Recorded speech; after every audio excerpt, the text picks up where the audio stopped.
কি ব্যাপার, তুমি এইভাবে শাড়ি টাড়ি পরে কই যাইতেছ? মা, আমার একটা ইন্টারভিউ আছে। আমি একটা কোম্পানিতে সিভি ড্রপ করছিলাম, ওখান থেকে আমাকে ডেকে পাঠাইছে আজকে ইন্টারভিউ, এই জন্য যাচ্ছি। তুমি এই বাড়ির বউ হইয়া বাইরে যাবা চাকরি করতে? এটা তুমি কেমন কথা কইলা? কেন মা, কোথায় লেখা আছে যে এই বাড়ির বউ হলে আমি বাইরে চাকরি করতে পারবো না? আর তাছাড়া আমি এত পড়াশোনা কিসের জন্য করছি? আপনাদের ঘরে বসে থাকার জন্য? আমার নিজের কি কোনো সকাল লাভ নাই? বিয়ের পর থেকে আপনারা যেটা বলতেছেন আমি সেটাই করে যাচ্ছি, কিন্তু তাই বলে তো এমন না যে আমি ঘরে বন্দি হয়ে থাকবো, তাই না? আমি স্বাধীন নারী, আমি চাকরি করব, বাইরে যাব, আমার স্বাধীনভাবে আমি চলাফেরা করব। ফার্দার আপনি আমাকে কোনো রকম আটকাবেন না। বৌমা, আমার একটা মাত্র পোলা, তুমি আমার একটা পোলার বউ। তুমি যদি বাইরে চাকরি করতে যাও মানুষজন কি কইব? আর আমার এত সয় সম্পত্তি, এই সয় সম্পত্তি খাইবো কেডা? শোনেন মা, বসে খেলে না রাজার গোলা শেষ হয়ে যায়। আর আপনার একমাত্র ছেলের বউ হয়েছে তো কি হয়েছে? এখানে কি লেখা আছে যে একমাত্র ছেলের বউ হলে আমি কাজকর্ম করতে পারবো না? আপনার ছেলে তো চাকরি বাকরি করে।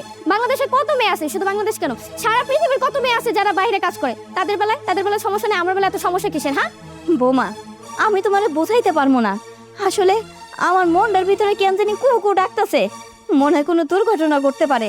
তোমার এই জন্য আমি এই বাড়ি থেকে কোথাও যাইতে দেবো না আজকে। আহারে আম্মা, আর কত নাটক করবেন? নাটক করে তো এতদিন আমার ঘরের মধ্যে বন্দি করে রাখছেন, তারপর আপনার হয় নাই?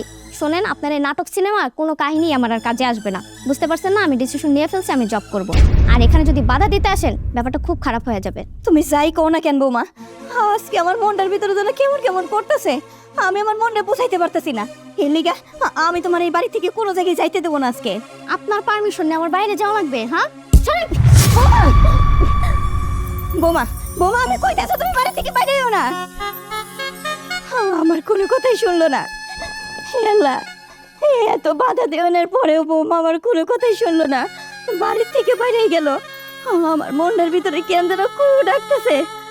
বৌমার কোনো ক্ষয়ক্ষতি হইব না তো? আল্লাহ, তুমি আমার বৌমারে হেফাজত করো। এই বুড়ি, এই বুড়ি বাইরে হ, এই বুড়ি বাইরে হ।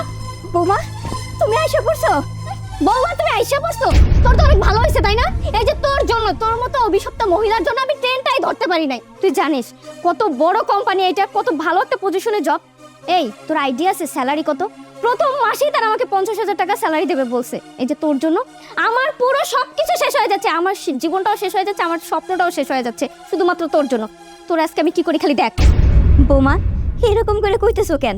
শোনো, আল্লাহ তাআলা যা করে মানুষের মঙ্গলের জন্যই করে, তোমার ভালোর জন্যই করছে।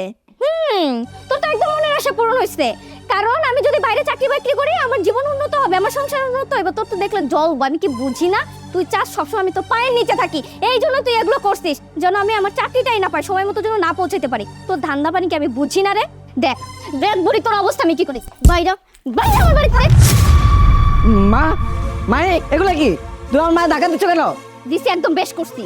কেন দিব না? এই অভিশপ্ত মহিলার জন্য আমার জীবনটা পুরো অভিশপ্ত হয়ে যাচ্ছে। কি বলছো তুমি? আমার মা অভিশপ্ত হয়নি। মা, এই কথাবার্তা ভালো করে বলো। আমি একদম ঠিকভাবেই কথাবার্তা বলতেছি, বেঠিকের কিচ্ছু বলিনি। এই আমার মা কি এমন করছে যে যার জন্য তার সাথে এমন আচরণ করতে হবে? কি করছে? কি করছে জানতে চাচ্ছ? আরে আমি কত স্বপ্ন নিয়ে একটা জায়গায় সিভি ড্রপ করছিলাম, কত বড় কোম্পানি সেটা, সেখান থেকে আমাকে ডাকছে আজকে, ইন্টারভিউ টাইম ছিল। আর তোমার মা সুন্দর মতো সেই টাইমটাতেই ব্যাঘাত ঘটাইছে। কেন ঘটাইছে জানো? তোমার মায়ের মনে তো অনেক হিংসা, ওই যে আমি ভালো রেজাল্ট করছি, ভালো পড়াশোনা করছি, এই জন্য উনি চায় আমি সব সময় যেন ওনার পায়ের নিচেই থাকি, আমার জন্য কোনো মূল্য না থাকে, আমি যেন ভালো কোথাও প্রতিষ্ঠিত না হইতে পারি। সুন্দর মতো নাটক সাজাইলো, ওই টাইমটাতে আমাকে আটকাই দিল, আমি ইন্টারভিউটাই দিতে পারলাম না। আর কেন দিতে পারি নাই জানো?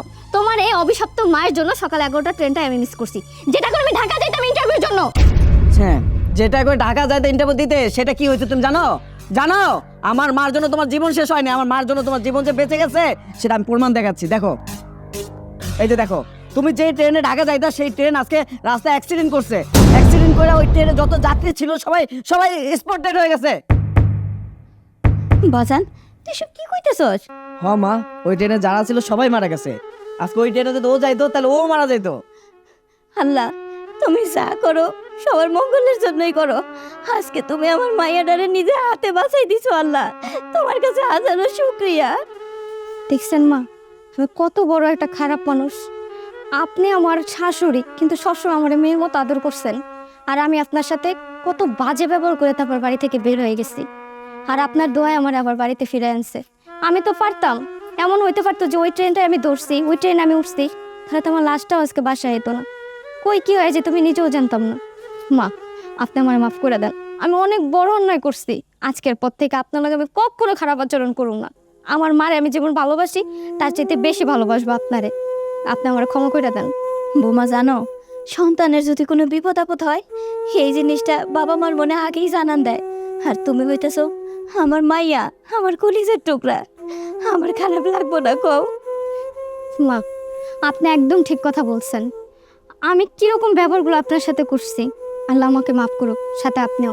আমি আর কখনো আপনার সাথে এরকম আচরণ করব না। খুব যত্নে রাখবো আপনারে আর এই সংসারটাকেও। চলো ঘরে চলো। চলেন মা।